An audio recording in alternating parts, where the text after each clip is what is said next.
Muito bom dia, está começando a partir de agora pela sua rádio Borborema, o programa Tudo Aqui, a apresentação e direção desse que vos fala, Pedro Medeiros, na técnica na sonoplastia, meu amigo Bruno Ebert. Hoje, 21 de dezembro de 2019, o programa Tudo Aqui, que é transmitido pelo site da Rádio Borborema Oficial, www.radioborborema, também é transmitido pela snn.com.br, noticia.net.br, sãojoaodecampina.org.br e também na página do Pedro Medeiros Oficial e também do programa Tudo Aqui Oficial. Hoje o programa está imperdível, temos aqui uma entrevista exclusiva com um advogado, com um mestre em ciências jurídicas e também professor universitário de Direitos Humanos, doutor Olímpio Rocha, onde nós iremos fazer um debate sobre direitos humanos, também falarmos um pouco sobre a polêmica, as grandes polêmicas de corrupções, não só no estado da Paraíba, como também em Campina Grande e no Brasil. Falarmos um pouco sobre a Operação Calvário, falarmos um pouco sobre a Operação Famintos, também a Operação Lava Jato e também a rachadinha, inclusive sobre o envolvimento do então filho do presidente Jair Messias Bolsonaro. Daqui a pouquinho, tudo isso e muito mais no programa Tudo Aqui, que está começando a partir de agora. O programa Tudo Aqui tem um oferecimento de Francisco Publicidade, Simone Medeiros Psicopedagoga, Restaurante China Recife, Produtos da Barra e S. Diniz Academia. Então vamos abrirmos os microfones aí para o professor. Eu chamo de professor porque teve o privilégio de ser aluno desse grande homem, desse mestre. Foi professor meu de filosofia jurídica, foi professor meu, acho que foi também de teoria geral do processo. E muito obrigado, professor, de ter atendido o nosso convite aqui da Rádio Borborema, do programa Tudo Aqui. E muito bom dia, seja bem-vindo. Bom dia, Pedro, bom dia aos ouvintes, bom dia a todo mundo que nos acompanha aí pelas redes sociais. Eu quero agradecer pelo convite, Pedro, dizer que para mim é uma honra, né, estar aqui colaborando com o seu programa, que eu tenho acompanhado já durante as últimas semanas, né? E desde já me colocar à disposição para que a gente comece a debater realmente todas essas questões que têm aparecido como verdadeiras bombas, né, dentro do cenário político nacional, dentro do cenário político local e regional, né, e tentar apresentar a minha visão na condição de estudioso do direito. Eu sempre digo, jurista talvez seja um pouco demais a gente se colocar na condição de jurista, né, mas de estudioso do direito, sim. Então, estou à disposição. Professor, nós sabemos que, inclusive, não são todas as pessoas, mas existe, eu peço até licença, posso chamar de professor, claro, doutor? Professor, doutor ainda não, espero conseguir entrar no doutorado. Mas algumas pessoas, elas não sabem de fato o que são os direitos humanos, quais são as importâncias dos direitos humanos. Às vezes acha que direitos humanos é só para defender bandido. Na verdade, o que é direitos humanos e qual a importância dos direitos humanos para a sociedade em si e para o Estado Democrático de Direito?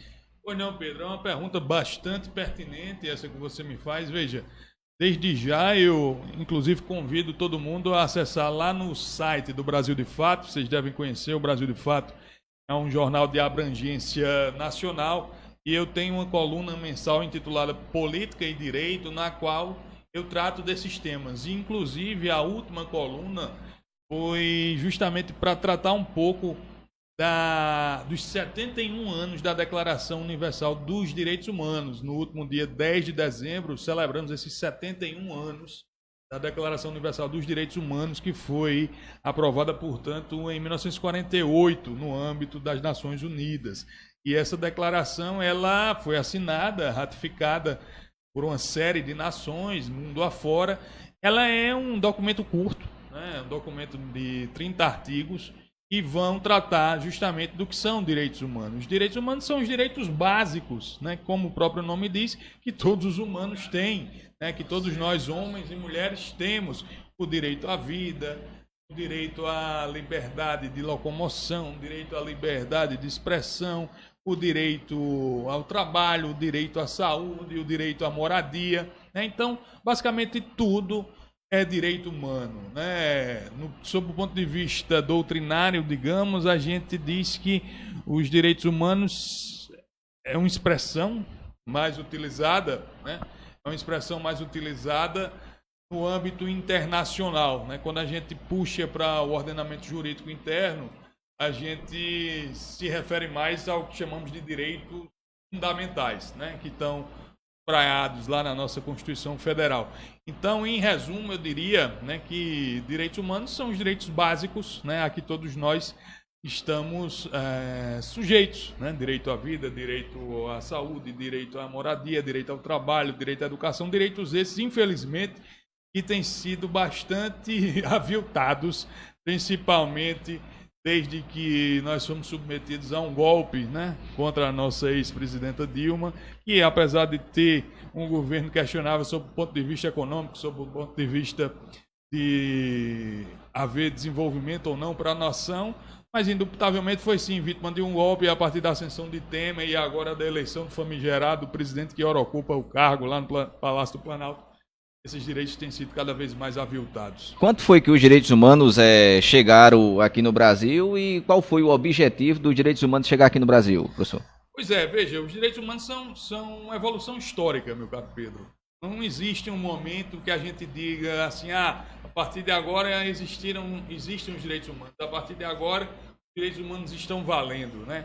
As coisas foram evoluindo ao longo da história da humanidade, desde o fim da Idade Média, né, no chamado Velho Mundo, na Europa, com o fim das monarquias absolutistas, né, com a ascensão do chamado Iluminismo, da ideia de que é necessário você ter a empatia pelo sofrimento do outro. Quem trata muito bem desse tema, eu diria, é uma autora americana, estadunidense, chamada Lynn Hunt, um livro, inclusive, deve estar disponível em PDF na internet, A Invenção dos Direitos Humanos, né? Lynn Hunt, L-Y-N-N e Hunt, H-U-N-T. Ela vai tratar de como é que esses direitos humanos vão se consolidando ao longo do tempo. Ela trata, inclusive, veja que interessante, do fato de que a partir do momento em que houve a invenção do livro, né, em que houve a invenção da prensa e que os autores começaram a escrever romances epistolares, né, aqueles romances bem água com açúcar, em que uma mocinha sofria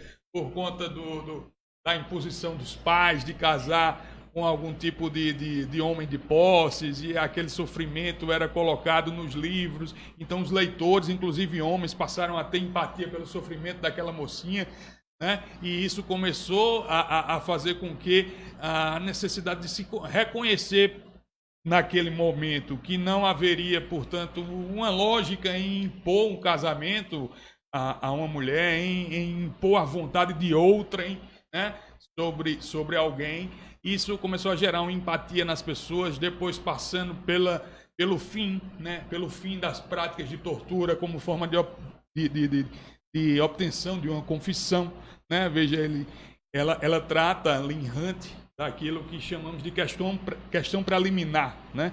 Ou seja, a questão preliminar durante a Idade Média, durante os julgamentos da Idade Média, ela era aquela em que alguém era submetido a uma tortura para poder apontar um cúmplice de determinado crime. Hoje há quem diga que essa questão preliminar está modernizada na chamada figura da delação premiada, né? Obviamente que a delação premiada não se consubstancia numa tortura física, mas guardadas as devidas proporções, né, que, enfim, é bastante diferente, mas você pressionar alguém a apontar um cúmplice não deixa de ser um tipo de pressão e tortura psicológica, assim. Então, para resumir essa minha resposta, Pedro, eu sei que o tempo é curto, eu diria que os direitos humanos, eles são a evolução histórica, né? Eu brincava com um colega um dia desse conversando, dizendo, olha, quem imaginaria que hoje, né, você teria, que 20 anos atrás, 30 anos atrás, quem imaginaria que nós teríamos lugares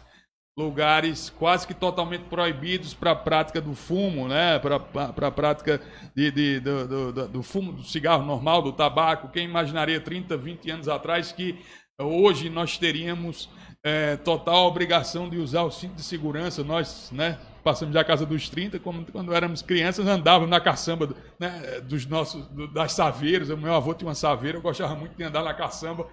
Hoje eu penso, rapaz, Deus me livre colocar meu menino num negócio desse, né? Então esse colega dizia, rapaz, daqui a alguns anos a gente vai estar discutindo, sabe o quê? Como era absurdo as pessoas se virem refrigerante numa festa infantil. Então, veja, as coisas vão evoluindo, né? Então, o que eu estou querendo dizer com isso é que o direito está em constante mutação, né? Então, se antes era, de alguma maneira, aceito que uma mulher, por exemplo, fosse assassinada pelo marido, porque esse marido tinha descoberto que ela tinha colocado um chifre nele, né? Na chamada legítima defesa da honra, hoje isso é impossível. Se antes não se aceitava que se divorciasse, hoje é óbvio que qualquer um pode se divorciar. Se antes não se aceitava que houvesse, por exemplo, a união homoafetiva, hoje se aceita. Então os direitos eles vão evoluindo ao longo do tempo, e contra a sua derrocada é que nós devemos sempre lutar. Olha, para você que chegou agora, nós estamos entrevistando o advogado, o também mestre em ciências jurídicas, o professor, também professor universitário de Direitos Humanos, Olímpio Rocha, onde nós estamos debatendo aqui a importância dos direitos humanos, o que é direitos humanos, e também vamos falar a respeito um pouco sobre as polêmicas envolvendo os casos de corrupção aqui em Campina Grande, no estado da Paraíba e no Brasil. Professor, eu fiz essa pergunta agora há pouco, mas sobre a questão que algumas pessoas falam sobre acerca de direitos humanos, taxam como direitos humanos só defende bandido. Inclusive o próprio presidente Jair Messias Bolsonaro, ele diz que os direitos humanos só fazem atrapalhar em si, e que bandido bom é bandido morto. Como o senhor avalia essa fala do então presidente Jair Bolsonaro? Inclusive, até alguns cristãos chegam a seguir essa linha de raciocínio do então presidente Jair Messias Bolsonaro. Como o senhor avalia? É um absurdo total, né, Pedro? Eu tive a oportunidade de participar aqui também na Rádio Borborema, algumas semanas atrás, do programa do professor Leônidas, e eu tive a oportunidade de dizer que nós começamos a errar no momento em que se permitiu, no momento em que o Estado, no momento em que as instituições permitiram que houvesse alguém candidatando ao maior cargo da República, ao cargo de presidente da República, sendo que essa pessoa, notadamente, sempre foi contrária à democracia, sempre foi contrária ao Estado democrático de direito. Bolsonaro disse literalmente que a ditadura deveria ter matado mais de 30 mil pessoas, como se matou na Argentina, como se matou no Chile. Aqui no Brasil nós tivemos a instalação de uma comissão da verdade que chegou em números bem menores do que esses, mas que na verdade, como não houve um incentivo maior por parte dos governos, não houve uma colaboração das Forças Armadas, principalmente, esses números oficiais devem ser bem maiores. Aliás, os números reais devem ser bem maiores do que os oficiais. Então, Bolsonaro disse isso, Bolsonaro pregou a morte do ex-presidente Fernando Henrique Cardoso, Bolsonaro louvou o torturador Carlos Brilhante Ustra durante o seu voto na sessão que deliberou sobre o acatamento do processo de impeachment da presidenta Dilma. Então, eu penso que o TSE, né, à época da inscrição da candidatura do então deputado, deveria ter se pronunciado, né, contra essa inscrição. E aí alguém vai dizer, você está defendendo aí que haja algum tipo de censura. Não, não é censura, é lógica, né? Veja, na Alemanha não se permite sequer que faça qualquer mínima menção, né, aos símbolos nazistas, aos símbolos que remetem a Hitler. E isso é uma forma de educação em direitos humanos. Isso é uma forma de você consolidar nas mentes das pessoas que houve sim um período nefasto que deve ser combatido. Que houve sim um período nefasto que não pode sequer ser esquecido, sob pena da gente correr o risco de voltar aos chamados anos de chumbo. Hoje, infelizmente, a gente tem visto circular nas redes sociais fotos de imbecis com suástica, né, remendada no braço, e que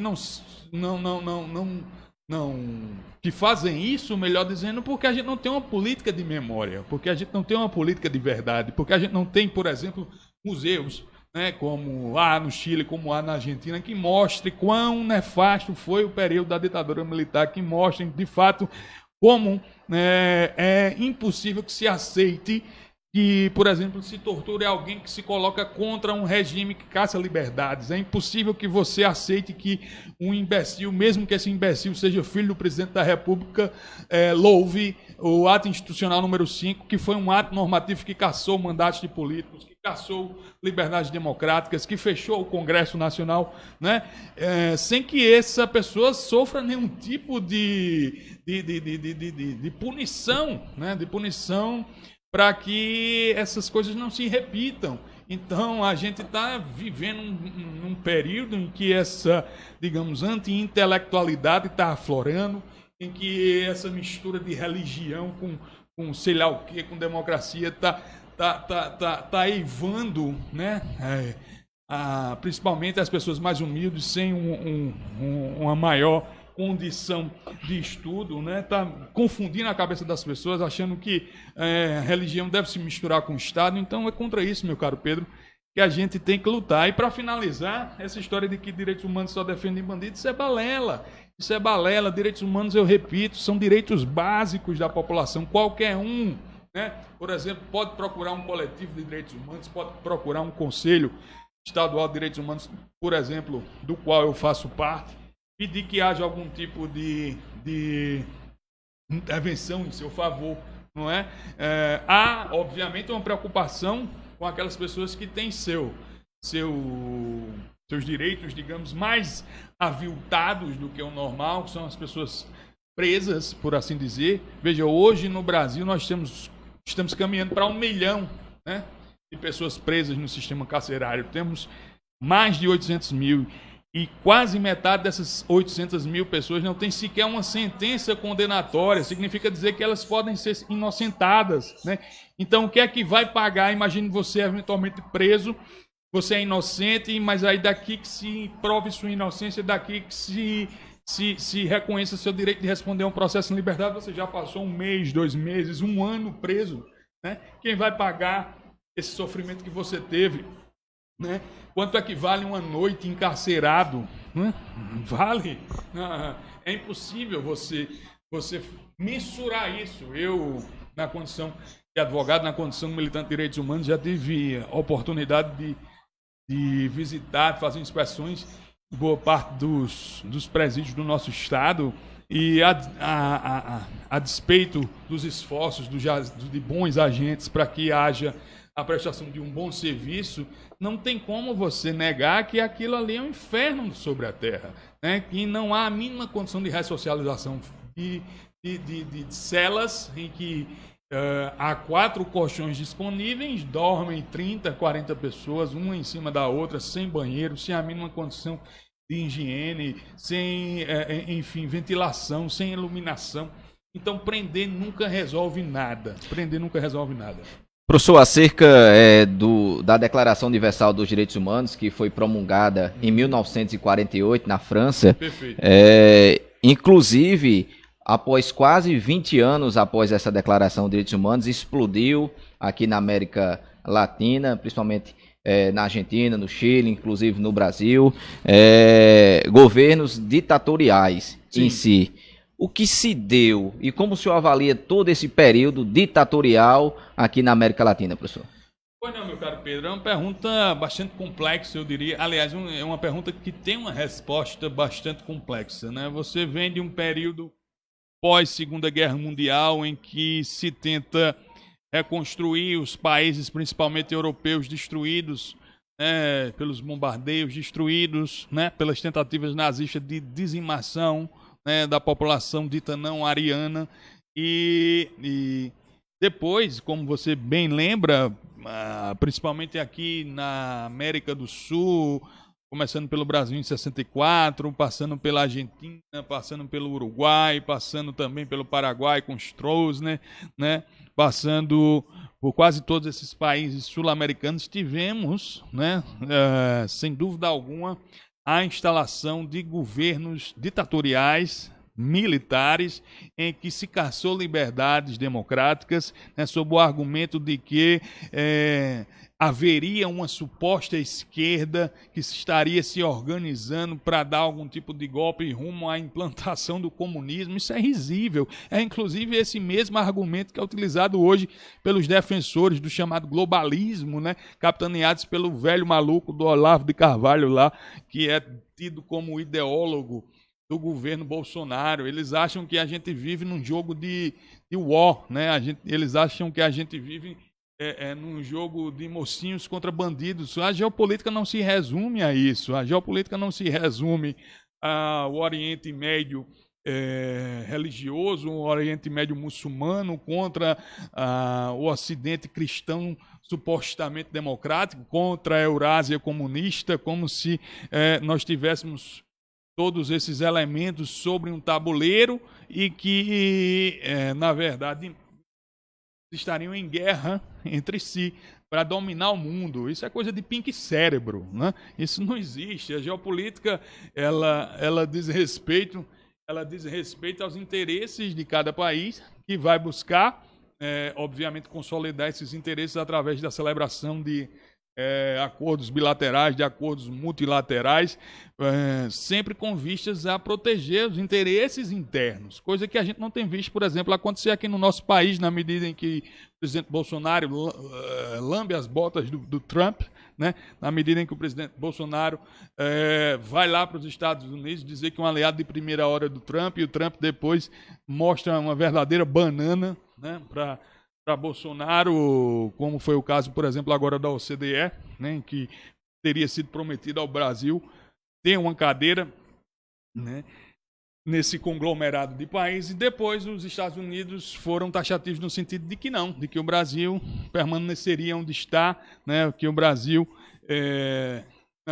não teria esses privilégios que foram pedidos quase que encarecidamente, para dizer assim, por assim dizer, pelo Bolsonaro e seus asseclas, né? Então, veja, para resumir a resposta, meu caro Pedro, eu diria que nós tivemos, sim, períodos sanguinários, períodos em que pessoas foram torturadas simplesmente porque se colocavam contrariamente à força militar, né? Porque não tinham direito de se reunir, não tinham direito de se colocar contrários a uma política extremamente autoritária e, enfim, depois reconquistamos a democracia a duras penas. Infelizmente, nos parece que hoje há uma tentativa de se voltar àquele pensamento que colocava a esquerda como supostamente criadora de um ambiente de golpe comunista, quando isso é uma grandíssima balela. Tivemos aí anos e anos de governos petistas de centro-esquerda que não rumaram 1 milímetro ao comunismo. Pelo contrário, os banqueiros ganharam dinheiro e muito durante os governos do PT.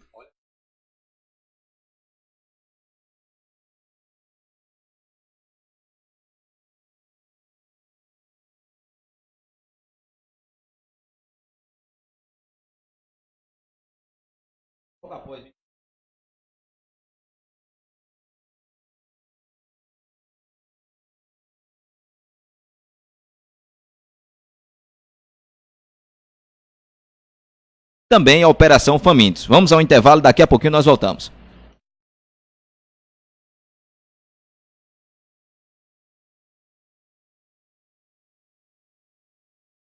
Rádio Borborema. 24 horas com você. Você está ouvindo Tudo Aqui. Tudo Aqui. A apresentação Pedro Medeiros. Seu filho ou sua filha está com dificuldade na aprendizagem? Então venha conhecer o Espaço de Apoio Educacional Aprendentes, que conta com profissionais capacitados para o desenvolvimento escolar do seu filho. Reforço e acompanhamento escolar, auxílio nas tarefas diárias, preparação para provas, com aulas particulares ou em grupos, para alfabetização e ensino fundamental 1 e 2. Espaço de Apoio Educacional Aprendentes. Atendimento para para crianças e adolescentes sob os cuidados da psicopedagoga Simone Medeiros. Seu filho está desmotivado ou desinteressado? A gente tem a solução. Espaço de apoio educacional Aprendentes, na Rua Vicente Gomes de Almeida, número 400, no bairro de Bodocongó. Maiores informações pelos fones 3065-6832 ou 98711-4105. Espaço de apoio educacional Aprendentes, trabalhando as dificuldades de leitura e escrita de forma divertida.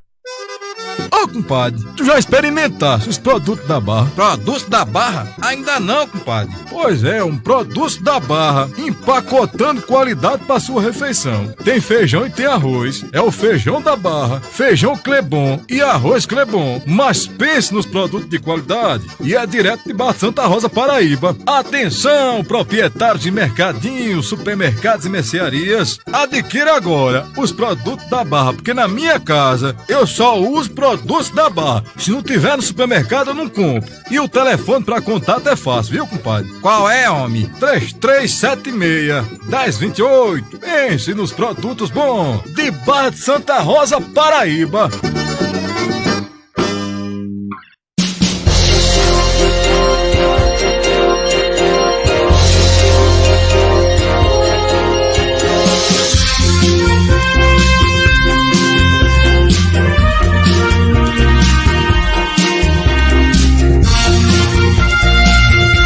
Estamos de volta com o programa Tudo Aqui pela sua Rádio Borborema. Programa Tudo Aqui que é transmitido pela rádio borborema.com.br, snn.com.br, noticia.net.br, sãojoaodecampina.org.br. No Facebook também estamos, também na Rádio Borborema Oficial e também no programa Tudo Aqui Oficial. Se você ainda não curtiu a página do programa Tudo Aqui, vai lá no Facebook, curta programa Tudo Aqui. Tá certo? E também a página, a fanpage da Rádio Borborema Oficial. Vai lá, curta, deixe seu comentário e também compartilhe. O programa Tudo Aqui tem um oferecimento de Francisco Publicidade, Simone Medeiros, psicopedagoga, produtos da Barra, restaurante China Recife. Tá certo? Restaurante China Recife com o melhor rodízio de sushi. Você encontra no restaurante China Recife com cardápio com muitas variedades, melhor atendimento, higiene e qualidade. Tudo isso em um só lugar para você. No restaurante China Recife você serve-se à vontade por apenas R$30. Isso mesmo. Rodízio de sushi para quem gosta de sushi por apenas R$30. E se você ainda aguentar, tem direito a um sunomono ou então a um temaki. Isso mesmo, faça uma visita, comprove e vá conhecer o melhor rodízio de sushi de Campina Grande e região. E também você pode fazer o seu pedido pelo telefone 083-99866-7910. Repetindo, 99866-7910. Lá no China Recife aceita todos os cartões de crédito e é aberto de terça a domingo. O programa Tudo Aqui também tem o oferecimento da Academia S. Diniz. Prepare-se, o verão chegou. Você quer ter saúde com qualidade? Você precisa conhecer a Academia S. Diniz, que conta com profissionais capacitados, ambiente confortável, com comodidade e também o melhor preço da cidade. Malhe com segurança e tenha o corpo dos sonhos. S. Diniz Academia está localizado na rua Agrimensor José Brito, número 54, Ponto Sem Réis, Campina Grande, ali lá próximo ao supermercado Ideal. Então, se você quer malhar, verão chegando, aquele corpinho sarado, é só você ir lá na S. Diniz Academia. Eu estou indo lá que eu estava com um problema na região lombar, o médico pediu para me exercitar, fazer exercício no corpo, porque realmente eu estava precisando, pelo menos, fazer exercício e sair do sedentarismo. Então, fui lá na Academia S. Diniz, comecei essa semana. Então, você que está nos ouvindo, dê uma passadinha lá na Academia S. Diniz. Então, o programa Tudo Aqui. Hoje estamos entrevistando o advogado, o mestre em ciências jurídicas, professor universitário de Direitos Humanos, o doutor Olímpio Rocha. E agora vamos às perguntas polêmicas a respeito dos casos de corrupção que está envolvendo aí diversas figuras políticas, ex-governador, ex-presidente, senador, que é o filho do então presidente Jair Messias Bolsonaro, e também vereador aqui de Campina Grande, que foi condenado a 36 anos de prisão e também a perda do mandato de vereador. Professor Olímpio, começando já sobre a questão da Operação Famintos, essa semana o juiz sentenciou então vereador aqui de Campina Grande, Renan Maracajá, uma pena de 36 anos de cadeia, de reclusão, mais a perda do mandato de vereador, por ter envolvido aí num suposto esquema de licitações que desviava recursos da merenda de crianças aqui na rede municipal de ensino.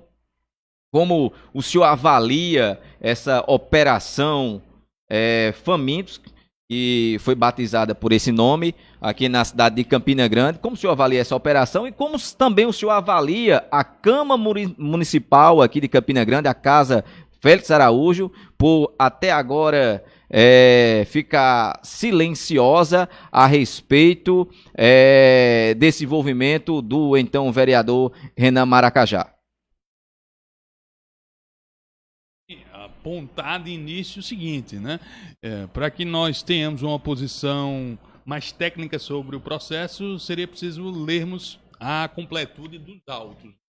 Mas, fazendo uma análise, digamos, mais superficial, é preciso dizer, em primeiro lugar, digamos, da estranheza que se apresenta no momento em que você tem escândalos nacionais, como o famoso Mensalão, como o famoso Petrolão, agora mesmo no caso da Operação Calvário, que se utilizam da famosa teoria do domínio do fato para colocar o mandatário mor das respectivas instituições, dos respectivos poderes, no caso o ex-presidente Lula enquanto presidente da República, no caso do ex-governador Ricardo Coutinho enquanto era governador, como grandes chefes, né, como grandes artífices de todo o esquema de suposto desvio, de suposto furto, de suposta, enfim, corrupção.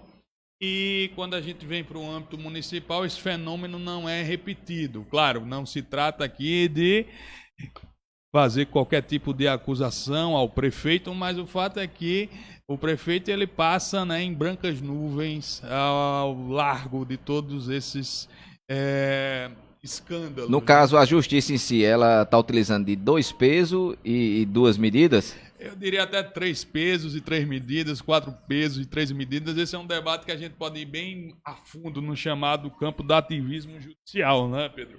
À medida em que você passa a ter decisões que são dadas pelas instâncias competentes, às vezes não competentes sob o ponto de vista judicial, que são conflituosas entre si, né? Para determinados casos, né, que têm o mesmo modus operandi, que têm, digamos, as mesmas características, você tem decisões totalmente diferentes umas das outras, o que faz com que a gente não tenha nenhum tipo de segurança jurídica, né? Então, nesse caso específico da Operação Famintos aqui em Campina Grande, o primeiro ponto que chama a atenção é esse, né?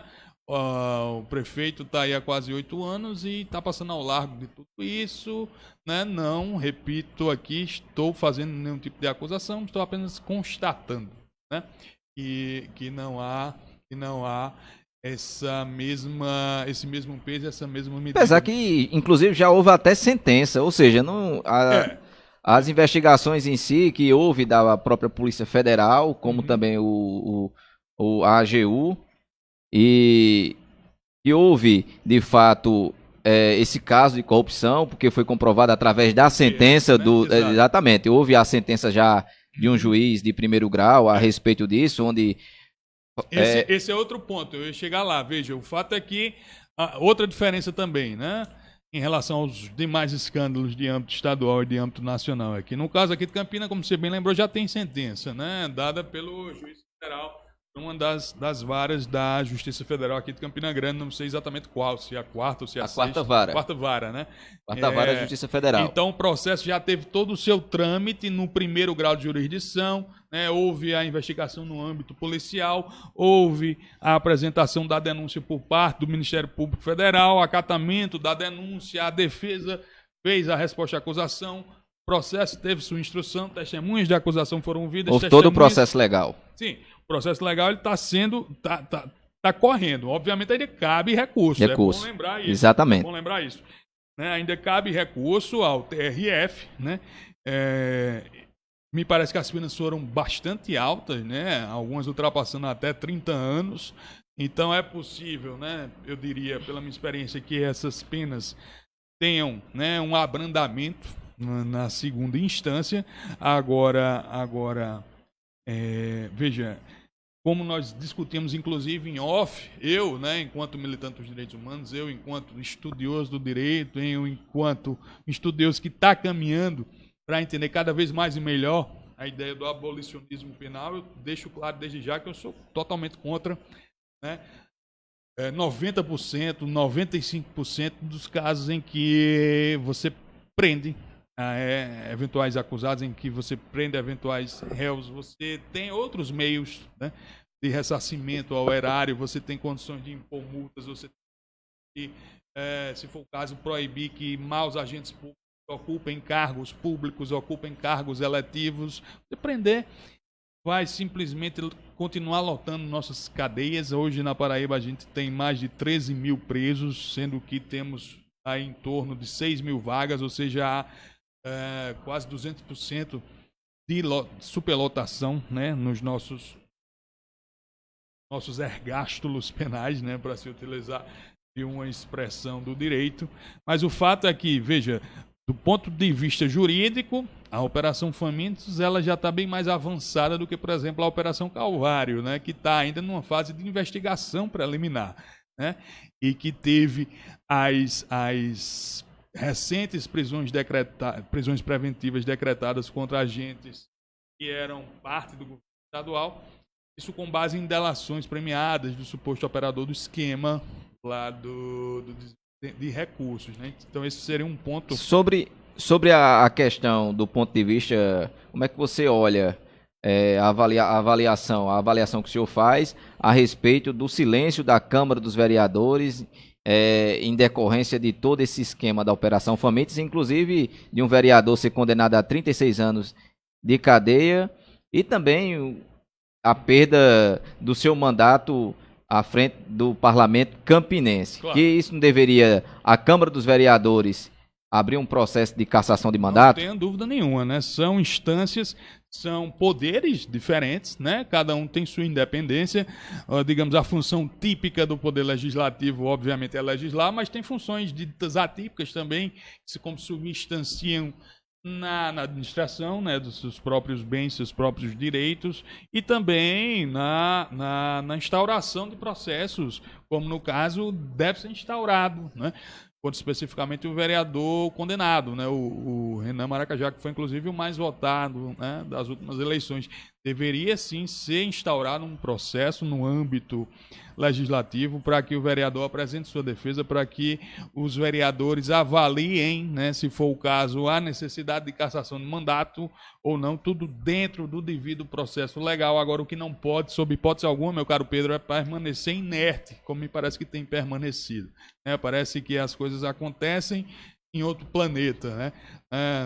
Numa Campina Grande que talvez exista lá em Marte, né? E não aqui na Terra, como a gente sabe que é o caso. Sobre a questão agora da Operação Lava Jato, que ela teve início no dia 17 de março de 2014, já se passaram mais de 70 fases operacionais da Operação Lava Jato, inclusive outras também que foram autorizadas pelo então juiz Sérgio Moro, nos quais prenderam e condenaram mais de 100 pessoas, inclusive o ex-presidente Luiz Inácio Lula da Silva, que hoje se encontra solto, isso é fato. E o Intercept Brasil divulgaram inúmeras mensagens do então juiz Sérgio Moro, com então alguns procuradores, inclusive o procurador Deltan Dallagnol, induzindo o que o então procurador chegasse a fazer nos atos processuais. E como o senhor avalia, qual o seu ponto de vista acerca dessas mensagens gravadas em si, e se pode trazer a nulidade de todo o processo da condenação do então ex-presidente juiz Sérgio Moro, do então ex-presidente Luiz Inácio Lula da Silva? E até que ponto pesa? E se houve de fato alguma decisão política por parte do então juiz Sérgio Moro diante de todo esse processo? Me parece, Pedro, me parece não. Veja, não há dúvidas alguma, os fatos mostram, né, que houve sim um chamado lawfare, né, ou seja, um processo judicial que ele é feito, um processo judicial que ele é montado, ele é tocado com decisões pré-formatadas, para dizer o mínimo, né? O fato em si, né, o simples fato, por exemplo, do Sérgio Moro ter aceito ser ministro da Justiça do presidente, que foi o maior beneficiário da condenação que ele, Sérgio Moro, deu, né, já deveria deixar mais do que claro que houve sim uma imparcialidade na condução dos trabalhos, né, judiciais por parte do então magistrado Sérgio Moro. É gritante isso, né? É gritante isso. Eu costumo sugerir o seguinte: tente trazer isso para o âmbito local, né? Imagine que o prefeito eventualmente seja condenado por um juiz aqui, qualquer juiz, não estou nomeando nenhum, um juiz da comarca de Campina Grande, e aí esse juiz, João da Silva, condena o prefeito Romero Rodrigues, aí depois Veneziano ganha a prefeitura contra Romero Rodrigues e nomeia João da Silva para ser seu procurador municipal, por exemplo, né? É óbvio que há aí algum tipo de imparcialidade, de interesse por trás daquele que deu a condenação. Fora também o fato de que as mensagens foram todas claras, no sentido de que o juiz ele era o coordenador de fato, né, da Operação Lava Jato. Ele sugeria testemunhas, né, para o procurador da República, Deltan Dallagnol, arrolar. Ele sugeria que o procurador da República, Deltan Dallagnol, tirasse, né, das instruções uma procuradora XYZ, porque essa procuradora, em tese, não teria o timbre necessário, né, o tato necessário, a competência necessária para tocar as perguntas. E depois essas mensagens foram divulgadas pelo Intercept e não teve nenhum tipo de, digamos assim, negativa contundente, né, por parte dos donos das mensagens, por assim dizer. Primeiro disseram, não é bem assim, depois disseram, não, pode ser que seja, pode ser que não. Então, de fato, uma operação que está eivada de vícios insanáveis em razão de imparcialidade do juiz, em razão de procedimentos que fazem com que nós percebamos a existência do chamado lawfare, sem dúvida nenhuma, meu caro Pedro. E sobre a questão do envolvimento do então filho do presidente Jair Messias Bolsonaro, onde está sendo acusado de fazer rachadinhas, ou seja, pegar o dinheiro em si, que eram dos funcionários da Assembleia Legislativa do Rio de Janeiro, que eram recebidos pelo então ex-motorista Queiroz, e eram repassados praticamente quase 90% dos valores ao então hoje senador Flávio Bolsonaro. E até que ponto pesa estas investigações do próprio Ministério Público lá do estado do Rio de Janeiro ao então senador Flávio Bolsonaro?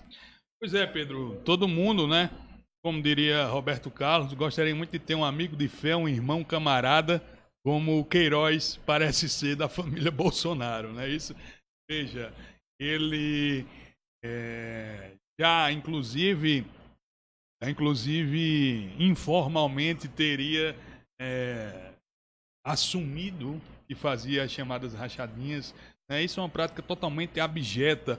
Ora, é óbvio que é necessário que você tenha assessores, se você é um parlamentar, se você é um gestor público, você precisa ter assessores para lhe ajudar a azeitar a máquina, para lhe ajudar a elaborar propostas, né, de legislação, de decretos, etc.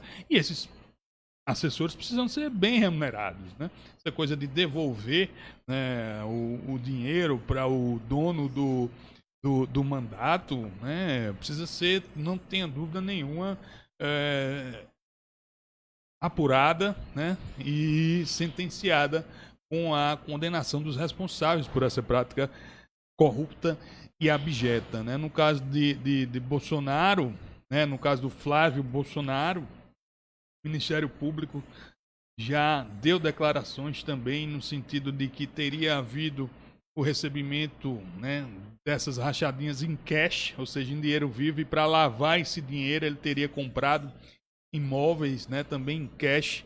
Obviamente que, para que a gente não caia em contradição, para que depois não digam que nós estamos defendendo alhos e bugalhos, né? Repito aqui, preciso que o processo tenha o seu caminho conforme ditam os códigos pertinentes, conforme ditam o Código de Processo Civil, o Código de Processo Penal, para que ao final se chegue a uma sentença que vá, obviamente, dizer quem são os responsáveis, e essa sentença, obviamente, vai ser passível de recurso. Agora, o fato, independente disso, meu caro Pedro, que a gente precisa lembrar que aqui a família Bolsonaro é uma oligarquia como qualquer outra. Veja, o pai, né, deputado por mais de 30 anos, vereador por mais de 30 anos, resolve agraciar os filhos com cargos também no legislativo. Filhos esses que, como se diz no popular, nunca deram um prego numa barra de sabão e agora são parlamentares, um se achando, né, o grande intelectual da família, aquele que vai ajudar a acabar com o comunismo no mundo, que é o Eduardo, né, o embaixapeiro, aquele que tentou ser embaixador, mas na verdade só conseguiu ser chapeiro. Maluco do 003, Agora tem o quê? Tem um Flávio, tem o Eduardo. O Flávio é o mais velho, né? Que é, digamos, e o Carlos, aquele que come quieto, que está ali, é um político, digamos, mais à moda antiga. O Eduardo, que quer ser um intelectual da coisa. O cara que é o grande artífice das ideias do clã. Enquanto o Carlos, que é o vereador, é um malucão, né? É o cara que está lá na internet mandando mensagens à torta e à direito, com mensagens cifradas, muito mal escritas, por sinal, com um péssimo uso do vernáculo, não sabe colocar uma vírgula, não sabe colocar um ponto, e fica criando teorias conspiratórias, fica criando grupos para disseminar fake news, né? Pessoas que são pagas com dinheiro público, pessoas que eram pagas com dinheiro lá do gabinete dele na Câmara de Vereadores do Rio para criar memes, para ridicularizar adversários políticos, como foi dito por uma antiga correligionária, que é a deputada Joyce, que disse taxativamente que existe esse chamado grupo do ódio, pago especificamente para produzir e disseminar essas tais dessas fake news.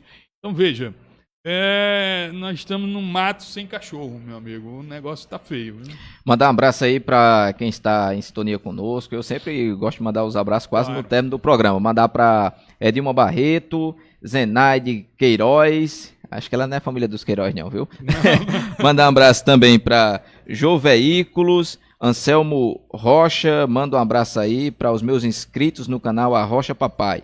Divina Siqueira, ela diz: milicianos, canalhas, assassinos, bandidos. Mandar também um abraço para João de Deus Farias, Anselmo Rocha, Douglas Nascimento, Johnny Rocha, Carlos André, Elza Rodrigues, Juraci Regis, Isael Araújo, Almivan Silva, Maria Martins, Anselmo Rocha, que está lá no Rio de Janeiro. Obrigado aí pela sintonia de vocês no programa Tudo Aqui pela sua rádio Borborema. Eu vou fazer a última pergunta, porque os horários já estamos quase no término aqui do programa Tudo Aqui. Mandar um abraço também para Juliana Santos. Como você avalia o governo, então? Já terminou o primeiro ano, porque 2020 já está quase na porta. Como o senhor avalia o primeiro ano do governo Bolsonaro, inclusive muitas pautas impopulares, reforma da Previdência, Bolsonaro batendo de frente com a imprensa. E como você avalia esse primeiro ano de governo Bolsonaro?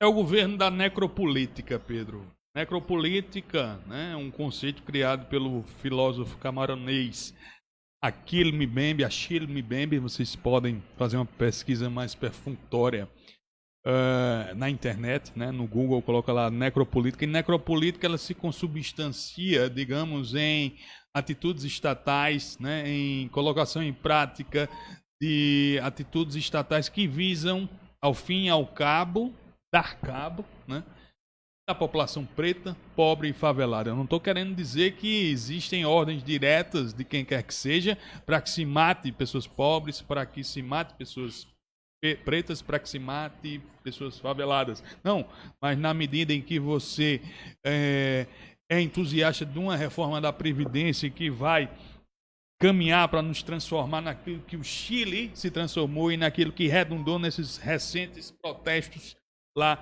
no nosso vizinho país andino, que vai tirar o direito, né, à aposentadoria minimamente digna, né, daqueles que vivem com um salário mínimo, na medida em que você tenha um incentivo para que haja, na verdade, a chamada excludente de licitude com base simplesmente na emoção, né, do agente policial. Obviamente não se trata de condenar os agentes policiais como um todo, mas obviamente há maus agentes, como há em todos os campos públicos e privados também, né? Mas que não podem ter nenhum tipo de incentivo para que atirem a esmo, né? Para que atirem a esmo. Circulou nas redes sociais uma mensagem de uma mãe, né, que teria mandado um WhatsApp para um filho esse que mora numa favela lá do Rio de Janeiro, dizendo: meu filho, venha para casa, mas não venha correndo, tem policial aqui. Não, então imagine você como é você viver sob esse medo constante, né? Repito, não se trata aqui de condenar a atividade policial, longe disso. Se trata de condenar um incentivo a práticas necropolíticas, a prática de você atirar sem perguntar, a prática de você incentivar a tortura, a prática de você incentivar a volta de um instrumento como o AI-5, que foi um instrumento que caçou liberdades políticas, um instrumento que caçou mandatos, um instrumento que proibiu reuniões públicas. Então, não se trata aqui de ter medo direto do que o presidente da República vai fazer contra mim ou contra você, até porque ele não sabe nem nunca saberá que nós sequer existimos. Se trata de nós termos medo do que o chamado guarda da esquina vai introjetar na sua mente a partir daquilo que ele ouve, reproduzido das falas desses mandatários. Ora, se ele ouve o presidente incentivar que tem que atirar antes de perguntar, se ele ouve o presidente incentivar que é preciso, de fato, você criar guetos, né, entre pobres e ricos, ora, aquilo vai sendo introjetado na mente das pessoas, que vão acabar, de alguma maneira, dando vazão a isso e criando cada vez mais esse abismo, né, de desigualdade social entre as classes do nosso país.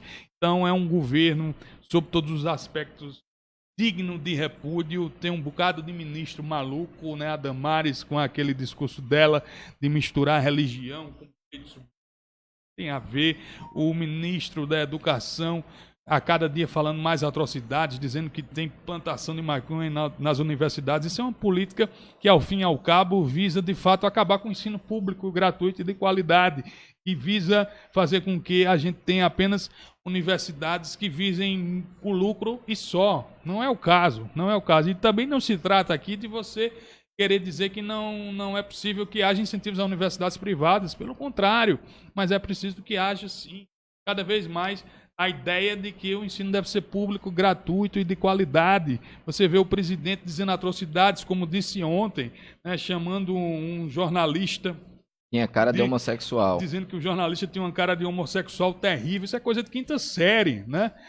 Se fosse no meu tempo, coisa de da menino quinta série, buchudo. é coisa de menino buchudo. Ele disse ao jornalista, pergunta à sua mãe onde é que tá não sei o quê. Os comprovantes. Se fosse no meu tempo, eu dizia, tá em tal canto, né? Não vou dizer aqui porque o horário não permite, né?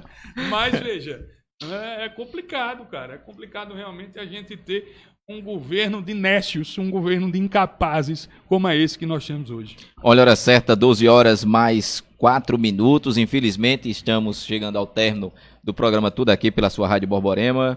Mandar um abraço para Fernanda Tavares e Jordânia Silva. Obrigado a todos vocês pela sintonia.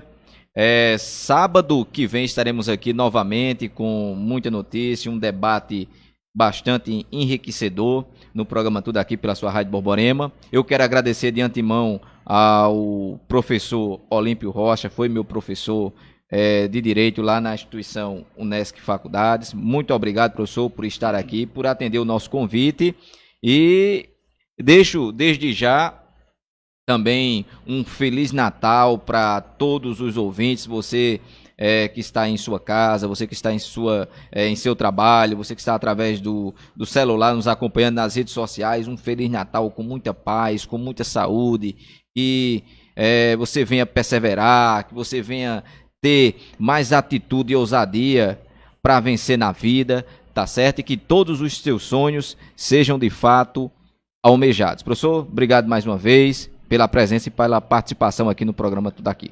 Valeu, Pedro, eu que agradeço, né? Para mim, um prazer imenso dizer que fico muito feliz depois de tantos anos em que nós temos mantido esse relacionamento, essa amizade, né? A gente ainda tenha essa proximidade, dizer que eu fico sempre à disposição de estar aqui colaborando com o programa Tudo Aqui, dizer que eu acho que é isso que nós precisamos fazer, realmente termos espaço. Hoje a política mudou, né?